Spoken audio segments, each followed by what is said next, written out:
Hello and welcome to another episode of the Studio 78 podcast. I am your host, Nache from NacheSnow.com. Welcome, welcome, welcome. This is episode 74. You can find show notes for this page over at NacheSnow.com/74. I cannot wait to introduce my guest today, Milan from Cultured Kombucha. She is amazing and the perfect guest for my season finale. Yes, I know. For those of you guys who are listening in the future, this is 2018, the week of Thanksgiving. This is the end of season 3, which is crazy pants. I have been able to interview some amazing women, and I am really looking forward to coming back in 2019 to give you guys more goodness, more women doing extraordinary things. And like I always say, it's my motto for this podcast is interviewing everyday women doing extraordinary things. So I'm not looking to get kind of celebrities or people that seem like, out of reach. Like when you hear their name, you're like, oh my God, I'm never going to do this. No. These are women just like you and I, and they came up with an idea and they're doing it. And some people are like Milan, where, it's relatively new. A couple years. And then there are other people that, have been doing it maybe for 5 or 6 years, just to give you some perspective. But they are women just like me and you that had that hustle within them and that passion and that love to get something done, and they've done it. So no excuses. And I always make sure I have women from different backgrounds, women who do it by themselves solo, to women who have multiple children sometimes, but still get it done. Just so you guys know that whatever you're thinking about doing, it is not out of reach. All it takes is planning and determination and love, and you can get it done. So, okay. Sorry, I went off on a tangent there, just a little bit. But anyway, this is the season 3 finale. I plan to start interviewing again in January. So season 3 will probably start either end of January or end of February. It just really depends on the timing of everything. I might end up doing some traveling between now and then, and also there's some projects that I want to work on. So I just need to plan that all out and really figure out when season 3 should start back. But so that you don't miss a beat, wherever you are right now, please hit subscribe. Just take 2 seconds, hit subscribe, just to make sure that you are notified when the next season starts. Remember to sign up for my newsletter. You could go to NacheSnow.com/newsletter, or just go to NacheSnow.com. Something should pop up, allowing you to subscribe. And here, I maybe send something out once a week, but, it's productivity hacks. If I create any products, you'll find out there. Any free guides that I create, you'll get it there. And just kind of my thoughts to inspire you to do what you want to do, I share in that newsletter. And of course, when a podcast episode airs, I'll also put that into the newsletter. So make sure you subscribe there. And then the last thing I'll say that you should do in order to make sure you keep up with me is go over to Instagram, NacheSnow. That is my Instagram handle. That's where you can find out all the stuff that I'm working on. So let's talk to each other, and let's keep in touch on this break.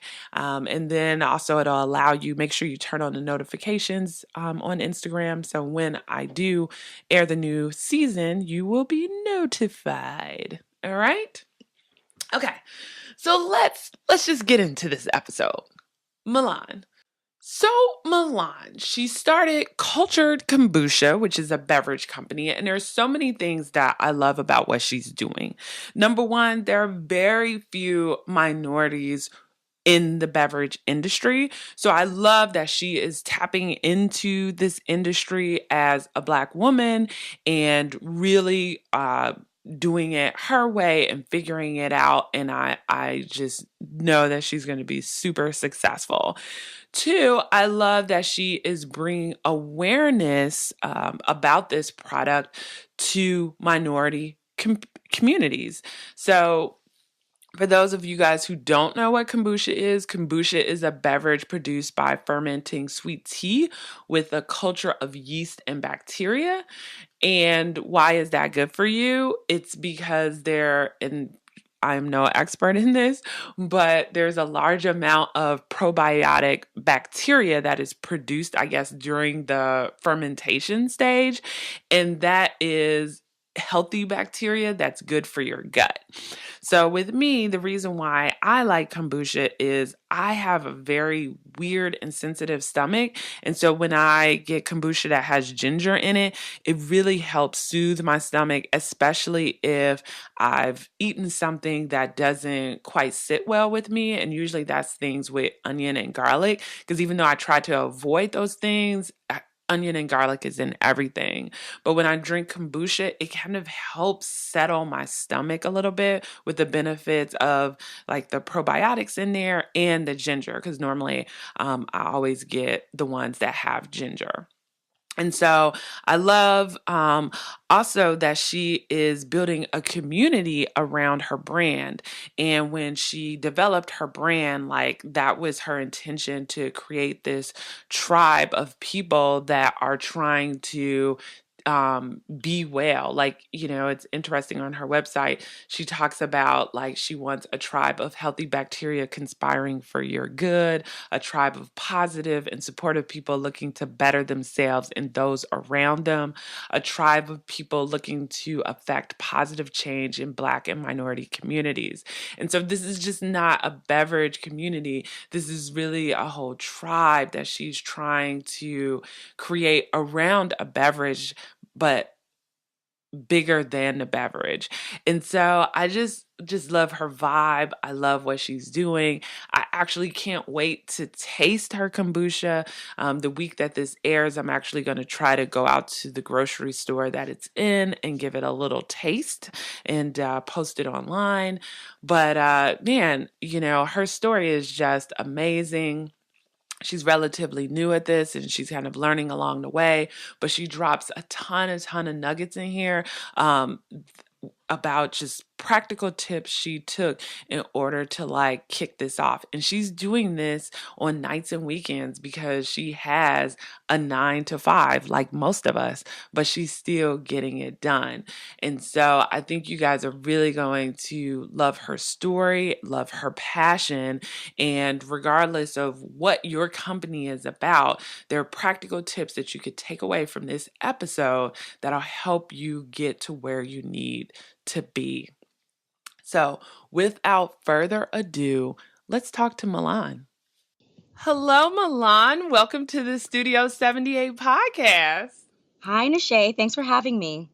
Yes, I am so excited to dig into your story. Like, I actually just started drinking kombucha last year. So it's a drink that I love, especially anything that's ginger too. So when I saw your story, I was just like, oh my goodness, Yeah, she creates it's kombucha.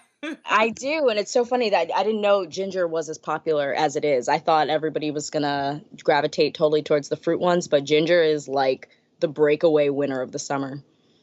Yeah, it's weird because for me, it's like my stomach is just real funny. And so ginger is kind of like the natural way to soothe the Hmm. stomach if you've eaten something. Like for me, garlic after I'm 40 now, but after I turned 30, I couldn't eat like garlic and raw onions anymore. But sometimes you can't avoid it. I feel like they're in everything, at least garlic. Yeah, And no, so it the is. I ginger love soothes it. garlic. I know, me too. So I'm just like, but Oh my that God. ginger like soothes your stomach. And so I'm like, how can I get like more ginger instead of like popping like a Pepsid AC or something? Right, And right. kombucha has like been the answer to that. Yeah. Yes, yeah, definitely. I'm glad you found that. Let's get into your story. Can you tell the listeners just a little bit about you before you started Cultured Kombucha? Yeah, it's funny. My background is very different than this current space that I'm operating in. My background's in architecture. So Mm, I have a master's in architecture, and I worked in the field for a number of years, doing site work, land use planning, some residential design. And I actually still work in architecture by day. I do mm. work for the profession, leadership development. I work with young architects and now most recently women in architecture. But it's been a very different background than the current calling. It's interesting trying to bring them together. I'm sure we'll talk about that a little later. But yeah, architecture is where I started. Oh, this is good because I've been trying to get more of a balance of like people who've decided to leave their job and then people who are still like working a 9 to 5 and then have like Yeah. a full business on the side. So Oh I'm yeah. glad you said that because it's like it'll let people know it's possible, right? Yeah, yeah. It's work, but it's possible. You're working in architecture. What made you say like, hmm, I should start a beverage company? I wish the thought had been that clear in my mind. I think I kind of fell into it. I first tried kombucha many years ago, and I loved it from jump. I think most people have that experience. They either like it or they hate it from the beginning, and I was Hmm. definitely a like it person. And I'd say as most home brewers come into brewing is because they spend all their money on kombucha. So they're just buying it constantly. And as most people tend to think with something they really love like that, they think I should figure out how to make this myself. So I Right. did. I went Mm. to a free class in DC, Knowledge Commons DC. They had a class on fermentation and brewing, and I went home and I just started home brewing. And from the very first batch, I mean, humble brag, but it was amazing. Like everyone who tried it was like, "Whoa, you made this?" And I was like, "Yeah, I did somehow." And so I just kept doing it over and over for years. And the more people that would try it, I would get back together with that original group of ladies that we had the class with, and we would do like kombucha potlucks, and we'd all bring our different flavors and try each other's, and they were all like, "This is better than the kombucha that's being made in DC." Like some of the bigger guys in DC currently that are local brewers, and I thought, it would be really great. Like I should just bring this to farmers markets and just sell it and bring people joy. And I thought it was going to be an easy thing, but turns out food Mhm. and beverage businesses are not easy things. But I still keep walking down the path and trying to find different ways to bring it to people. Especially because as I did start brewing it myself and giving it to friends and having other people try it, I realized that not many Black people knew what it was, which led Mhm. down a whole different research path and figuring out that there was a definite gap in the market. There was some normalizing that needed to happen in the community, and just sort of an overall air around it that it wasn't for us. So I kind of on top of just wanting to brew kombucha was like, okay, well, I've got to find a way to bring this to more people. Mm. And just to give people gets just like a time frame, about what year did you take the course in DC? The course was probably 2016 and it's 2018 now, so it hasn't been that long. Yeah, yeah. And then so how did you figure out the best way to bring it to market? I guess it was mostly research. I having an architecture background, I'd say that's a design background. So it was relatively easy for me to come up with the brand, to make it look some kind of way. And then I thought, let me just put it out there and see what people's response is. And the response was crazy. And so it's kind of a trial and error game. Like I thought, let me see if anybody's even interested in this. And I just sort of made the brand, I made the product, I worked on the website, I worked on that for about 6 months, and then I kind of went public with it and it just took off. And so, I mean, I figured out where there were opportunities. I reached out Mhm. to some local businesses and they were interested in hosting pop-ups. I brewed out of a restaurant in July who offered me some space to have the product to be able to sell people. And I brewed Mhm. under chef. And so I just kind of keep trying different avenues. Like I walk up to a door, I knock on it and it opens or it doesn't. And then I walk up to the next one and I just kind of keep moving on that way, especially since I don't have a background in this. I currently don't even have a mentor in the food and beverage field. So, I mean, it's really just me figuring it out. Yeah, and then just for those out there, because I know like I've even talked to people and they'll have this idea and they're just like, oh my God, I don't even know where to get started. So for you, I mean, it sounds like for that 6 months, and definitely correct me if I'm wrong, that's when you got like the logo made, maybe figured out like how like what bottles you were going to use, got your website set up. Like, did you do like really like your social media start? Creating all your handles and promoting pictures, like within that 6 month period, did you really just kind of like focus on, I guess, developing the brand and then figuring out like you were going to reach out to? Definitely. Yeah, that's exactly how it went. So in the beginning, which was earlier this year, 2018, I just registered the LLC. And then I went through researching all the small business steps, food and beverage licenses, commercial kitchens. And then I kind of dived into the brand side, figuring out the brand personality, the logo, the look and feel of it, and really how to weave it through all parts of the business. I mean, it's interesting. In architecture, there's something called a partie, which Mm. is your guiding principle. It's kind of a theme, so to speak, for a building. So you come up with a theme in the beginning, and then you figure out how to bring it through all parts of the design. So it's really integrated into everything, and that's kind of what I did with the brand. I figured out what the brand, the why was behind the brand, the personality, and then figured out how to weave it through all the different parts. So yeah, for that 6 months, I actually wasn't even really brewing during that time. I kind of fallen off of the brewing side and was just totally focused on the brand side. And I had to get back into the brewing again. I should have never stopped that, but yeah, I did take those 6 months to focus on that. But then you too working a full-time job too, so it's like you're working in Yes. those fringe hours too, right? So it's just like, Yes. okay, how much time do I have on the weekends and at night, and then just still have a life, right? It's like Right. it's finding that balance. Yeah, definitely. And then how I love your brand. Like, so I'm a designer by trade, so I'm a total design snob. And did you end up working with a designer to come up with that, or did you do it all on your own? But it is just like very like fresh and clean. If you kind of just talk to us about like how you kind of settled on it, and people, if you're listening out there, definitely go to like the culturedkombucha.com and you'll see like the bottle with the C and it's got like a little crown on it. I'm just curious how you came up with that. Yeah, so I did do everything myself, some of which I attended a number of events unrelated to this, like throughout. I also love exploring like the creative scene in DC. And I'd gone to one event, and the woman was a designer, and I'd asked her. It was when culture was kind of in the corners of my mind. I asked her, as a designer, did you design your own brand or did you outsource it? Did you feel too close to it and want somebody else's feedback?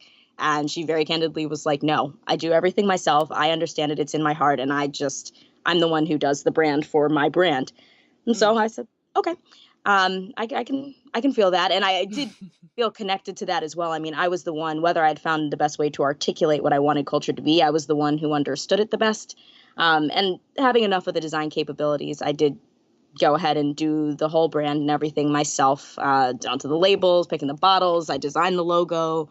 Um, I did everything. And I very much use my network as both taste testers and like brand testers. So I sent a number of surveys like, what does this logo say to you about a brand? Does it feel light and airy? Does it feel serious? Does it feel professional? Does it feel like I sent a number of brand surveys out? And it's funny, the C with the crown was an afterthought. I had settled on a different logo. It was a C with bubbles coming off of it. Mm. And then something about like maybe me and my fiance were talking about culture.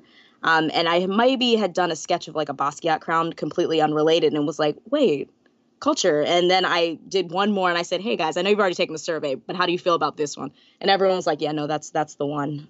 So that was what I moved forward with. And I have not turned away from the crown. The crown is on everything. And the C crown is getting to be recognizable. So it's been a really great brand. And I work pretty hard to keep it cohesive. So I don't end up with too fractured of a brand. I kept it simple and it's clean, which is exactly what I wanted for it. No, I think that's great because I think if I would have saw the bubbles, I might have thought like it was like alcohol. If that might sound weird. Oh, true. Yeah. So Interesting. I I love like the crown. And I love the bottle choice too. And it's so weird. I'm just kind of like going into this because I think it's important for people to know that the details matter with like Hmm. the packaging. And like even the bottles are like, I don't know what you call those bottles, but they kind of like have like the pop open with the metal. Is there like a name for them? I Yeah, don't even know. they're swing top bottles, Ah, um, which one, they are a design element, but they actually are also reusable. I mean, one being in architecture, and two having many different missions behind culture. One, the environment is one, and plastic and carbon footprint of food beverage distribution companies is just insane. So I knew oh, I wanted glass, and I knew I wanted them to be reusable, and so they are those sturdy bottles, and they also look really cool. People really love the bottles. They look great, love and them. they hold up for reuse as well. Yeah, love them. Like, right. I can't wait to try this because I'm gonna keep the bottle because I like put like flowers in it. I do all kind of Yes, stuff yes, with yes. like jars and bottles. Yeah. I'm waiting for that. I'm waiting for somebody to share a picture of me with flowers in the bottle. Yes. I mean, it's like it's like asking for it. Yes. And then there's another thing that you said that I thought was key for people to understand too, which is the surveys, right? Hmm. Really kind of finding out like how people are going to respond to your product in general, just not like the look and feel, but actually how it tastes too. And Right. so for you, I don't know, maybe because of your background, was it kind of like easy to put together those surveys and reach out to people? Because I think sometimes people feel like they're bothering people, but I'm like, Yeah. you got to go out and do that research. Yeah, people, you're always going to feel that way. I think everybody feels that way. Because I reached out to people a lot. Like when I first created my pitch deck, I gave it to people. When I had the surveys, I gave them to people. When I wanted taste testers, I'd tap people. So, I mean, I think it's really good to let people know on the off start that, hey, I'm really trying to build something here. If you want to come along for the ride, you're invited. And so they know like things are coming, and you're going to tap them a number of times. Hopefully none of it's too much of a bother. I try to keep my touch points relatively short and small, Mm-hmm. so that people can get through them in bite-sized amounts. The surveys, creating them, I did do some research on them. I found a really good article that was talking about um, brand personality. And so it's very easy to live in your own head and to think that you've created exactly what you envision in your own mind. But it's so funny once you put it out there and give people something to respond to, you might find that people don't associate things the same way. So, I mean, it was really the association for me, which is so funny because if I had sent you that survey, you would have said, no, the bubbles remind me of alcohol. And so people did come back with different things, and different things resonated with different people. So it was a very, very, very important step. I know it's hard. It's hard reaching out to people. It's hard asking for things, but it's definitely crucial. Yeah, and I also wanted because I feel like the name is just very just catchy and just striking. But how did you come up with Cultured Kombucha? That was a play on words. One, it came about when I realized that Black culture, so much around it, I hadn't realized about probiotics or kombucha, and that it was a relatively undiverse space. Mm-hmm. Then there is also the second meaning that kombucha is a living drink with live cultures in it as well. So it is literally cultured. The probiotic cultures are what give it its health benefits. So every bottle does have culture, and there's the second working of me trying to bring a different and more diverse culture to the probiotic scene as well. So it just made complete sense. Now I'll tell you because when I tell like my friends and I'm like, yeah, I'm getting some kombucha, they're like, what is that? And then or they might drink it and they're like, because Yes. it is an acquired taste. It So is. like, how do you get it out there? Like, what has been your experience with like just trying to introduce it to the African American community? Like this actually has like health benefits. Yes, it's like a different taste than we're used to, but it's better than let's say drinking pop or even some juices that are like filled with sugar. Right. One thing that's been key, I have two different kinds of like taps, like gallon taps and half gallon taps, and I bring them to everything I do because people do kind of look at it a little funny. They're like, kombachi, what is that? And I don't, and so I give everybody samples. Like I always have one herbal and one fruit because people's palates are very different, and I don't know which way they're gonna go. And I always give them samples, and I'm like, here, just give it a try. The Concord grape, I'm like, it's like a healthy Welch's, or the ginger one, I say, well, it's like a healthy ginger beer. So I associate it with something that somebody will understand. I let them try it because I mean, you can't just sell somebody a bottle of something they don't know what it is. They've never tried it, and so the samples have been really big. And even if people don't buy it or it's not for them, they can at least have tried it. And I will say, Nache, you'll see when you try it, it doesn't taste like any other kombucha that's on the market, Mm. especially larger national distributors. The longer Mm-hmm. the product sits, it picks up more of the vinegar taste. So Yeah. I brew it fresh, so it's not been sitting through a distribution cycle. So it kind of, I mean, to me, it tastes like a garden in a bottle. It's very fresh. It's very minimal on the vinegar, because it hasn't been sitting through transport. And people are like, this doesn't taste like other kombucha. And so, I mean, trying it fresh and local definitely does help too, because it doesn't taste like the others. Mm. And then how has it just been breaking into the food space this year? Like, especially as like one of the very few African Americans and African American women that are in the food space. Has anyone reached out to you? Just how has that, like, have you felt like you're on your own? I'm just curious, like, what your experience has been so far. Well, I was really blessed to have a Washington City paper article written about Cultured right at the beginning of our crowdfunding campaign. And from that, a ton of people reached out, actually. Other Black business owners in the food space, another Black woman in the coffee roasting space. A number of people reached out, food trucks, other restaurateurs, some Oh, incubator very kitchens. cool.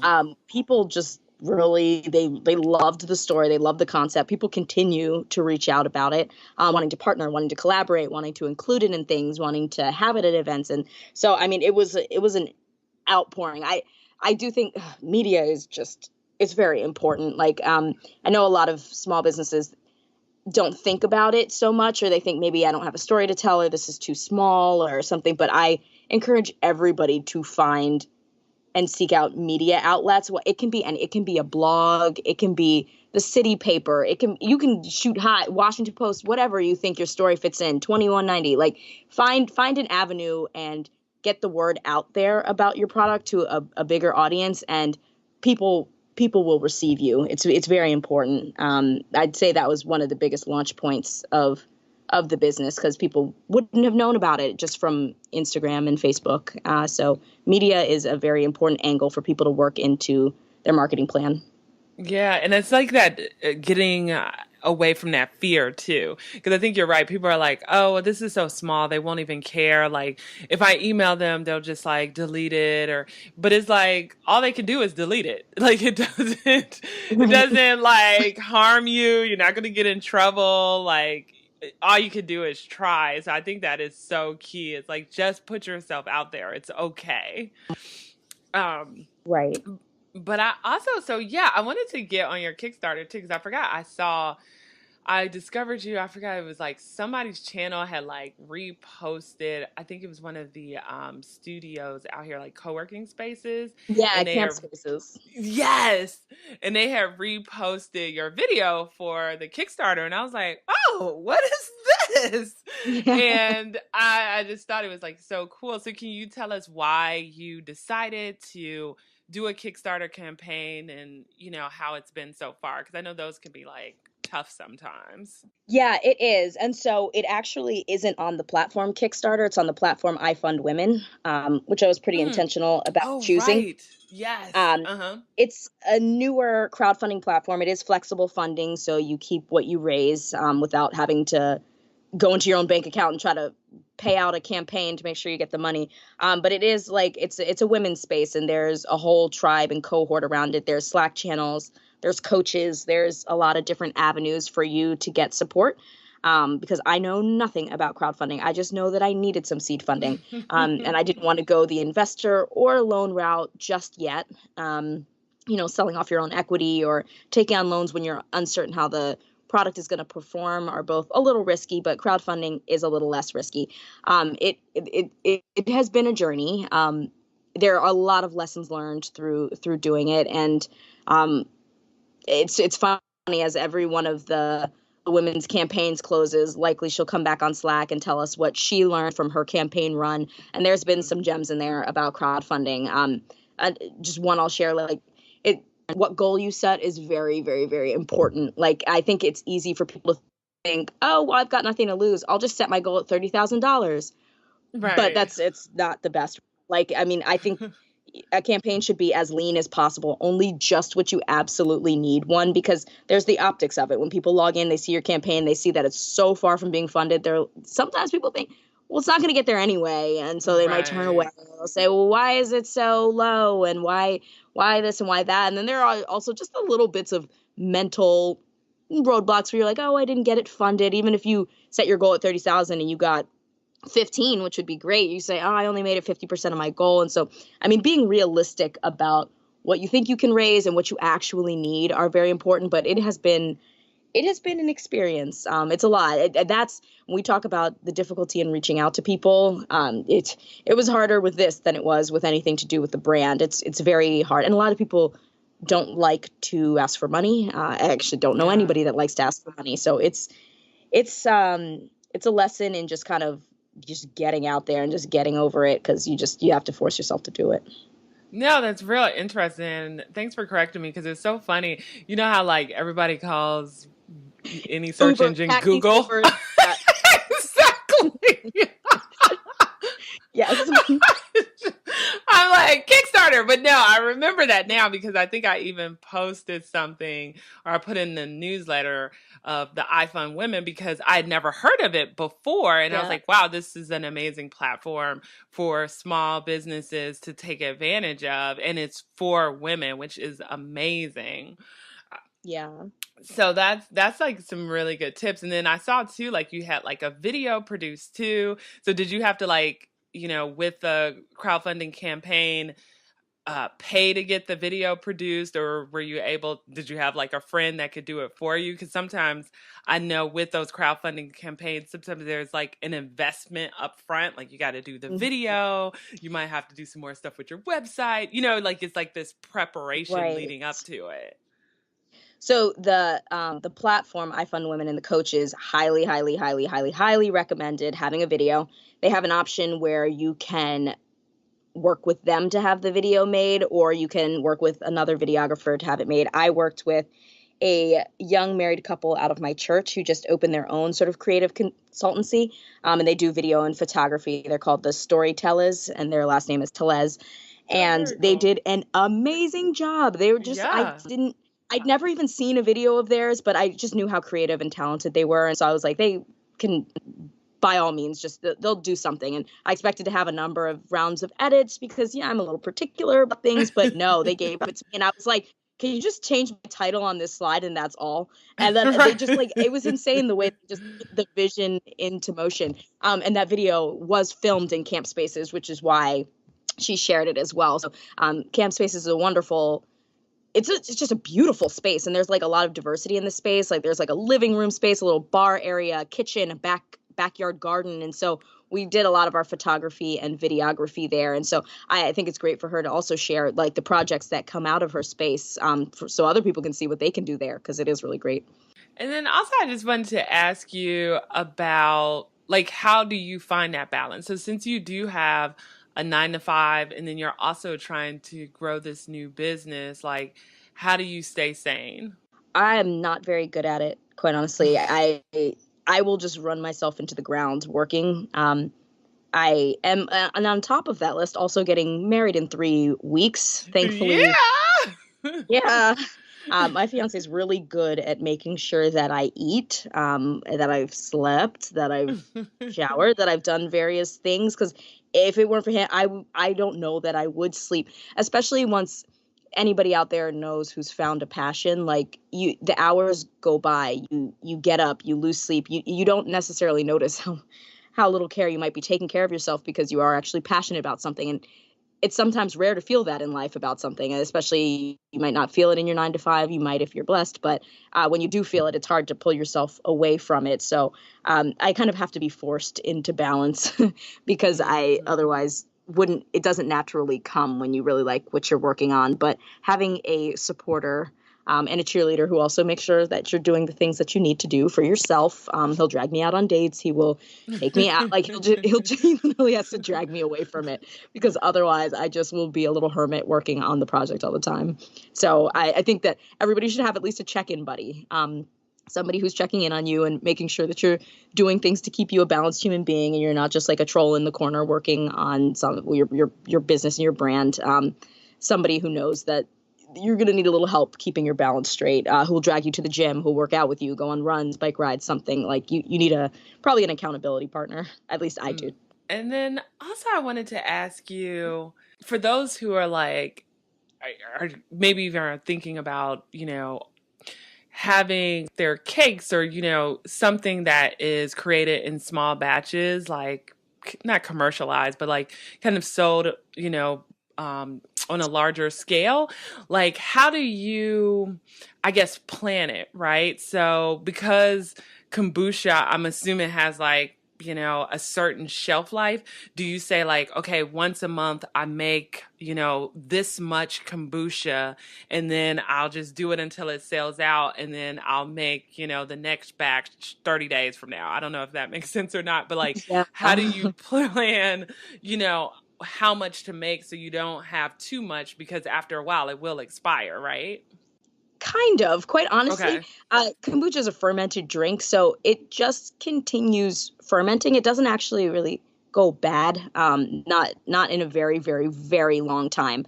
The flavor will change a bit, and it will begin to pick up some of those more vinegary flavors, which doesn't mean it's gone bad. It actually just means that it's probably got more probiotics in it and less sugar. But the question is a very valid one about scaling, which is a huge learning curve, especially for food and beverage businesses. I've had to figure it out because I did start very, very, very small batch. Like I would only do a gallon or two at a time. And then I would flavor the second ferment in those swing top bottles. So I'd have maybe like 6 to 9 bottles at a time. And it was very easy to control for the flavors and for the different variables. And then when I did scale up to like 20 plus gallons at a time, I had to figure out a different process. I mean, and it is difficult because you don't really scale up until you need to. Like I couldn't just really be at home brewing 20 gallons because I wanted to try my hand at it. Like Right. I didn't really do it until I needed it, until I started having events and working in the restaurant space. So I mean, it's just a lot of trial and error, quite honestly. And I think everybody is safer to err on the side of less. I'm always told, oh, it's so great that you always sell out. It is a little anxiety ridden because I'm like, I invited hundreds of people to this event and they're going to get here and there's none left. And Right. I always err on the side of a little less is more. I've scaled up a little bit more to have a little bit of excess because people are constantly reaching out, bloggers, media sources, other business owners interested in stocking it. And they always want samples and products. So it is good to have a little bit more on hand. But in the beginning, I definitely erred on the side of less. And I would just go until I was done. And I mean, that is also the nature of pop-ups. Like you're popping up. So it's a good time to find safe learning spaces is an important thing to do. Now, are you doing all this by yourself or did you have to hire help? No, it's still just me. Okay, so yeah, so it's like, yeah, and I feel like the process of kombucha takes a little bit of time too. So yeah, it's like really perfecting those processes so you have some kind of life, right? Right. Yeah, definitely. I mean, the nice thing about kombucha is it kind of comes in sprints. Like you do your prep, and you do the first ferment, but it spends most of its time sitting. So Right. throughout the process, there are 2 times when I'm handling it, and the rest of the 2 weeks, it's just sitting, fermenting. So it's an odd workflow. There's bouts of very busy time and then nothing for another week to 10 days, and then a busy time and then nothing again. So it's ebbs and Ah, flows. interesting. Yeah. And then, I totally, as you were talking, I probably should have asked you this in the beginning because it's like I know what kombucha is, but the audio or the listeners might not. So do you mind just explaining to them what kombucha is? Yes, definitely. I love explaining it. And it's so funny because people often tell me, I was so embarrassed to ask. You've been doing this for so long. I didn't even know what it was. So there's so many people who don't know.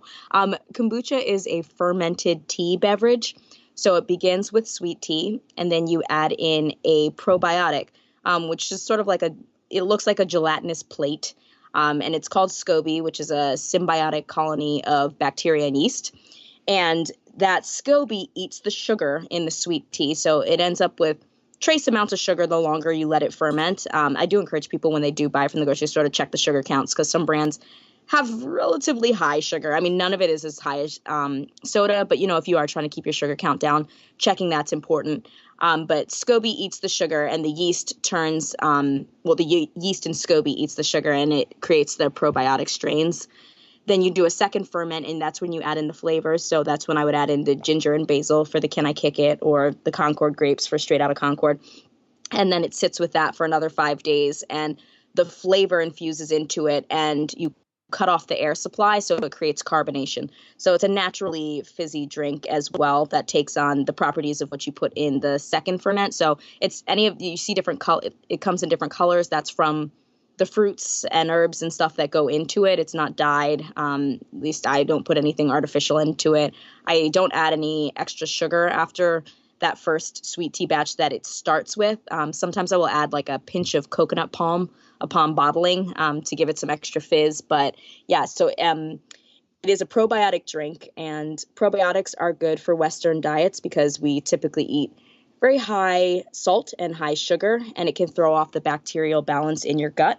And we are just walking bacteria, and imbalances create opportunities for sickness and disease. And probiotics, of which kombucha is one. There's lots of probiotics.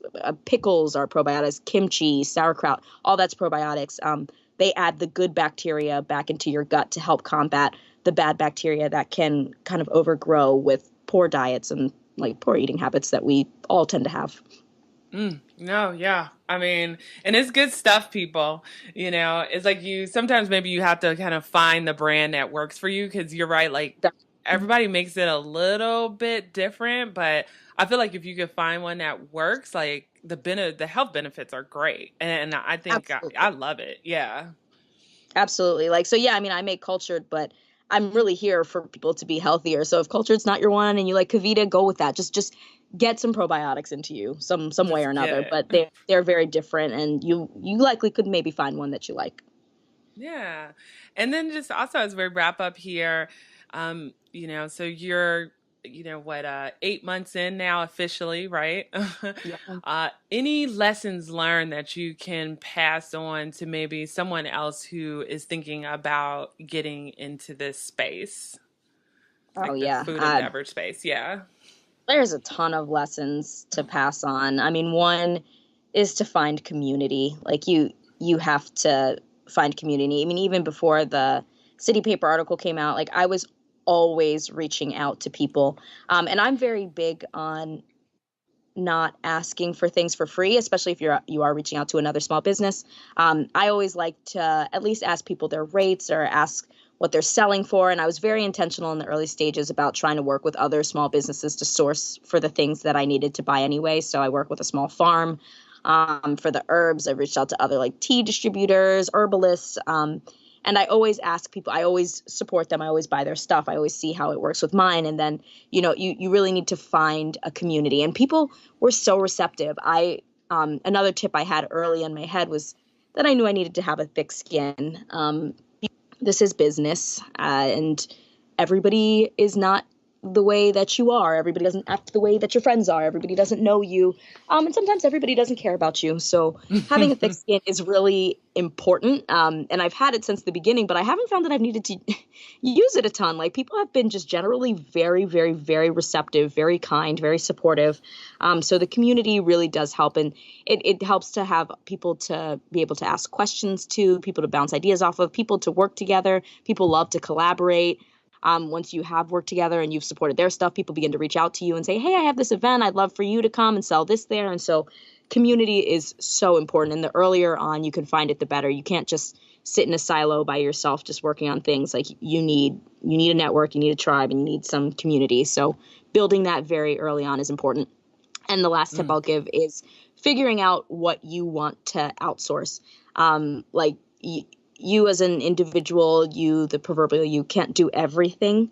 I love the design and the creative, so I focus a lot on that. I do not like the financial side, so I haven't.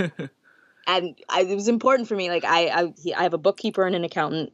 He does both of those because that wasn't where I wanted to spend my energy. And you will spend too much of your valuable energy trying to do the things that, one, don't come naturally to you, you might not be the best at, and that you don't want to work on. And your energy is very valuable. So I would say put it towards the things that really matter to you in your business and that you want to have your hands on, and let the other things go. You have to get other people to help you as well. No, I think that's some good advice. And then even for you, for like, because I think sometimes even people don't think about it like a bookkeeper and the money side of things. Did you end up just like getting separate accounts for everything so you don't really see the money? It's like somewhere else. And then it's just, you just continue to invest back into the business? Yeah, so I mean, I have separate business accounts, of course, and that actually came about. I was just all paying for it myself, and everything was all mixed up in the beginning with my own personal finances. And I kept thinking, this is so small, it doesn't matter. This is so small, it doesn't matter. But then when I started the crowdfunding campaign, I was like, okay, well, this could get a little bigger. And I'm not trying to have the feds coming for me at the end of the year. I don't want to deal with these taxes. This is just going to be a mess. And so I just took the plunge and just got that bookkeeper. I mean, he also does taxes. He also has his JD. So he does Oh, some nice. counsel as well. He's really awesome. And that was very important because you can't do it all. Yeah. Well, very cool. Few wrap up questions. The first one is, how do you stay motivated? I It's a little bit of a tricky question for me because I did touch on it. Like, I'm very passionate about this.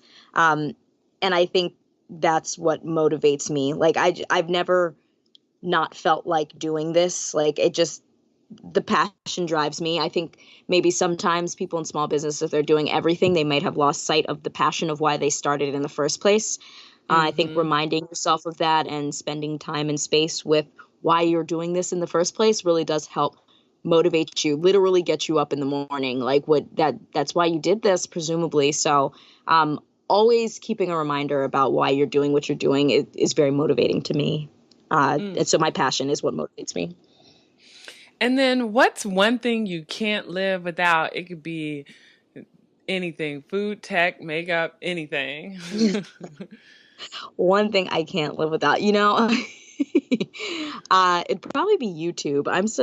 Oh, yeah. I'm a huge YouTube junkie. I go there for everything. Like, I like figuring out hairstyles, looking at makeup, figuring out kegging. Like, I go there for everything. What part do I need? Why is this keg not working? Where do I get CO2? Like, I go there for everything. It's like my encyclopedia. And then please just tell the listeners where they can find you, any social media handles, websites, all that good stuff. Yeah, so I am at the Cultured Kombucha, across Instagram, Facebook. Don't forget the. There is another Cultured Kombucha that is abroad, not in this country, and they snatched up all the handles. So I'm the Cultured Kombucha, and the website is the same. It's theculturedkombucha.com.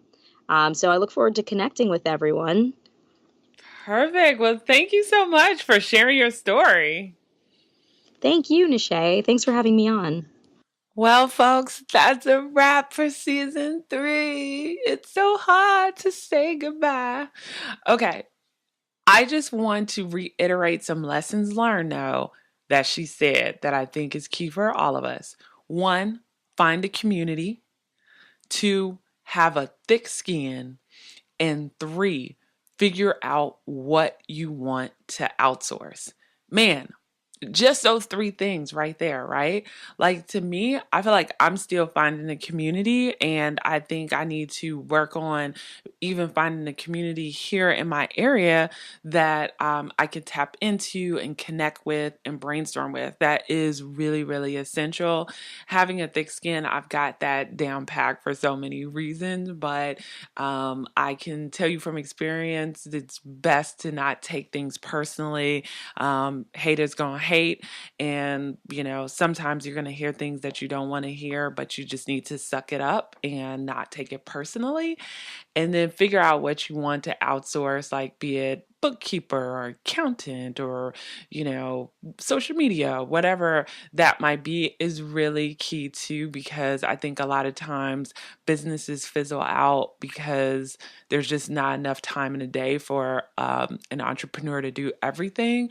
And if they would have gotten some help, then maybe they would still be in business today. So thank you, Milan, for those amazing practical tips, along with the other things you've mentioned in this episode. They were really, really useful and helpful. And to all the listeners out there, thank you again for listening to all 74 episodes, hopefully.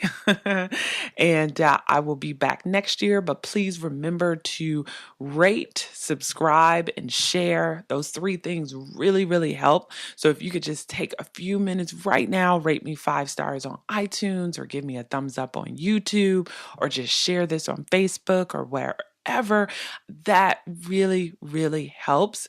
Thank you to everyone who's done it already. Also, remember, you can find me on Instagram, Nache Snow. Head on over there and please give me a follow. And then head to my website to get on the newsletter. I know I'm giving you guys lots of action items right now, but I really want to make sure that I'm staying connected with you guys, because you all are my community also. And I do appreciate your thoughts and your ideas and your energy, because you're the ones that kind of keep me going, because it's not easy to do this, especially nights and weekends. But because I know I'm making an impact in your lives, then to me, it's all worth it. All right. Well, that's it. Happy Thanksgiving. Merry Christmas if you don't celebrate any of those. Happy holidays. And Happy New Year to everyone. I just wish you the best, and I cannot wait to get back into your ears in 2019. Thank you for all that you do, and I look forward to all that you will accomplish. Until next time, take care.